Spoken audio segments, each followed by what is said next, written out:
యెహోషువ 6వ అధ్యాయము. ఆ కాలమున ఇశ్రాయేలీల భయము చేత ఎవడునూ వెలుపలికి పోకుండాను లోపలికి రాకుండాను యెరికో పట్టణ ద్వారము గట్టిగా మూసివేయబడెను.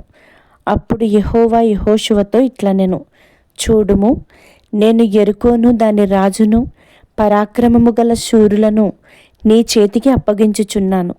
మీరందరూ యుద్ధ సన్నద్ధులై పట్టణమును ఆవరించి ఒక మారు దాని చుట్టూ తిరగవలెను. అలాగూ 6 దినములు చేయిచూ రావలెను.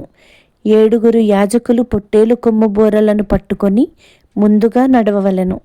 7వ దినమున మీరు 7 మారులు పట్టణము చుట్టూ తిరుగుచుండగా ఆ యాజకులు బూరల నొదవలెను. మానక ఆ కొమ్ములతో వారు ధ్వని చేయుచుండగా మీరు బూరల ధ్వని వినునప్పుడు జనులందరూ ఆర్భాటముగా కేకలు వేయవలెను. అప్పుడు ఆ పట్టణ ప్రాకారము కూలును గనుక జనులు తమ ఎదుటికి చక్కగా ఎక్కుదురు అనెను. నూను కుమారుడైన యెహోషువ యాజకులను పిలిపించి, మీరు నిబంధన మందసమును ఎత్తుకొని మోయుడి. 7 యాజకులు యెహోవా మందసమునకు ముందుగా పొట్టేలు కొమ్ము బూరలను 7 పట్టుకొని నడవవలెనని వారితో చెప్పెను. మరియు అతడు, మీరు సాగి పట్టణమును చుట్టుకొనుడనియు యోధులు యెహోవా మందసమునకు ముందుగా నడవవలెననియు ప్రజలతో చెప్పెను. యెహోషువ ప్రజలకు ఆజ్ఞాపించిన తరువాత 7 యాజకులు పొట్టేలు కొమ్ము బూరలను 7 యెహోవా సన్నిధిని పట్టుకొని సాగుచు ఆ బూరలను ఊదుచుండగా యెహోవా నిబంధన మందసమును వారి వెంట నడిచెను. యోధులు బూరలనూదుచున్న యాజకులకు ముందుగా నడిచిరి. దండు వెనుకటి భాగము మందసము వెంబడి వచ్చెను. యాజకులు వెళ్ళుచు బూరలను ఊదుచుండిరి.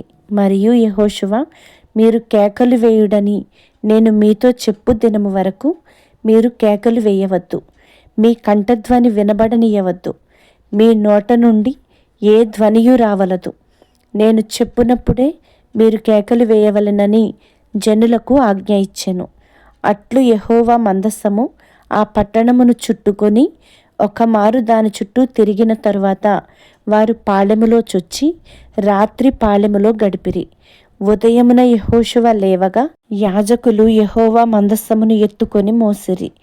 7 యాజకులు పొట్టేలు కొమ్ము బూరలను 7 పట్టుకొని నిలువక యెహోవా మందసమునకు ముందుగా నడుచుచు బూరలు ఊదుచూ వచ్చిరి. యోధులు వారికి ముందుగా నడిచిరి. దండు వెనుకటి భాగము యెహోవా మందసము వెంబడి వచ్చెను. యాజకులు వెళ్ళుచు బూరలు ఊదుచూ వచ్చిరి. అట్లు 2వ దినమున వారొక మారు పట్టణము చుట్టూ తిరిగి పాళెమునకు మరల వచ్చిరి. 6 దినములు వారు అలాగు చేయిచూ వచ్చిరి. 7వ దినమున వారు ఉదయమున చీకటితోనే లేచి 7 మారులు ఆ ప్రకారముగానే పట్టణము చుట్టూ తిరిగిరి. ఆ దినమున మాత్రమే వారు 7 మారులు పట్టణము చుట్టూ తిరిగిరి. 7వ మారు యాజకులు బూరలు ఊదగా యెహోషువ జనులకు ఈలాగు ఆజ్ఞ ఇచ్చెను, కేకలు వేయుడి, యెహోవా ఈ పట్టణమును మీకు అప్పగించుచున్నాడు. ఈ పట్టణమును దీనిలోనున్నది యావత్తును యెహోవా వలన శపింపబడెను. రాహాబు అను వేశ్య మనము పంపిన దూతలను దాచిపెట్టెను గనుక ఆమెయు ఆ ఇంటనున్న వారందరూ మాత్రమే బ్రతుకుదురు. శపింపబడిన దానిలో కొంచెమైనను మీరు తీసుకొనిన ఎడల మీరు శాపగ్రస్తులై ఇశ్రాయేలీల పాళెమునకు శాపము తెప్పించి దానికి బాధ కలుగజేయుదురు గనుక శపింపబడిన దానిని మీరు ముట్టకూడదు. వెండియు బంగారును ఇత్తడి పాత్రలును ఇనుప పాత్రలును యెహోవాకు ప్రతిష్ఠితములగును. వాటిని యెహోవా ధనాగారములో నుంచవలెను. యాజకులు బూరలు ఊదగా ప్రజలు కేకలు వేసిరి. ఆ బూరల ధ్వని వినినప్పుడు ప్రజలు ఆర్భాటముగా కేకలు వేయగా ప్రాకారము కూలెను. ప్రజలందరూ తమ ఎదుటికి చక్కగా పట్టణ ప్రాకారము ఎక్కి పట్టణమును పట్టుకొనిరి. వారు పురుషులనేమి స్త్రీలనేమి చిన్న పెద్దలనందరినీ ఎద్దులను గొర్రెలను గాడిదలను ఆ పట్టణములోని సమస్తమును కత్తివాత సంహరించిరి.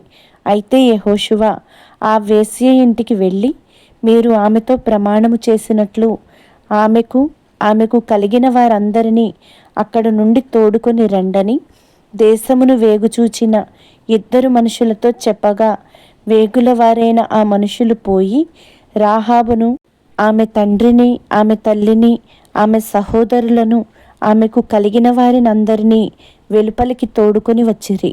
ఆమె ఇంటి వారినందరినీ వారు వెలుపలికి తోడుకొని ఇశ్రాయేలీయుల పాళెము వెలుపట వారిని నివసింపజేసిరి. అప్పుడు వారు ఆ పట్టణమును దానిలోని సమస్తమును అగ్నిచేత కాల్చివేసిరి.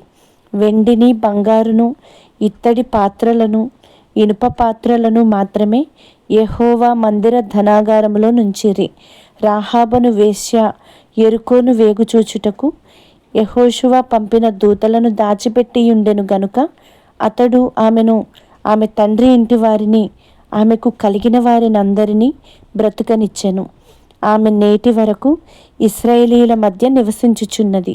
ఆ కాలమున యెహోషువ జనుల చేత శపథము చేయించి వారికి ఇలాగూ ఆజ్ఞాపించెను: ఎవడు యెరికో పట్టణమును కట్టించ పూనుకొనునో వాడు యెహోవా దృష్టికి శాపగ్రస్తుడగును. వాడు దాని పునాది వేయగా వాని జ్యేష్ఠ కుమారుడు చచ్చును. దాని తలుపులను నిలువనెత్తగా వాని కనిష్ట కుమారుడు చచ్చును. యెహోవా యెహోషువకు తోడయుండెను గనుక అతని కీర్తి దేశమందంతటను వ్యాపించెను.